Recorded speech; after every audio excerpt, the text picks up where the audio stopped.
Pauw, dit wordt een drama. Voor de een, dit wordt de hulde voor de ander, dit wordt de gekte van Formule 1. Voor de tweede achterin volgend jaar, waar McLaren met 7 punten voorsprong naar het kampioenschap komt. Ze moeten nu alleen maar roepen op de boordradio.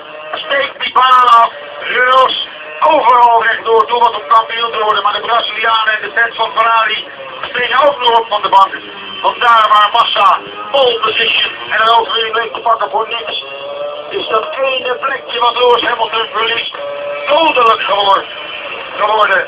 De regen komt nu harder naar beneden en is dus toch die regen de tranen en zijn die tranen voor Lewis Hamilton. Daar komt de overwinnaar van de grote prijs van Brazilië. Ja, wie laat je die nu afvlaggen? Niet te waardig. Hij is er. Nu is het wachten. Waar is Alonso?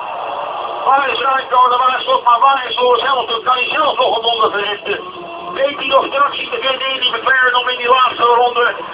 Sebastian Vettel, ja toch nog te pakken. Weer zijn er achterblijvers in de buurt. Het lukt hem niet, hij pakt de binnenlijn, dat Boston wil bij het uit accelereren. In een paar kilometer is het wereldkampioenschap weer ontglipt bij Sebastian Vettel.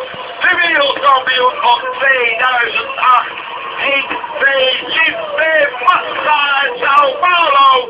Want Lewis laat het liggen. Voor de tweede achterin volgende jaar komt hij met 7 punten hier naartoe. En het is gedaan.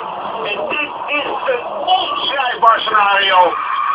De teleurstelling bij het team van McLaren. De vreugde en daar is Hamilton toch bij voor. Wat was er afschuw? Hamilton is wel wereldkampioen. What the fuck? Timo Glock is van zijn gas gegaan. Die zat daar al tussen.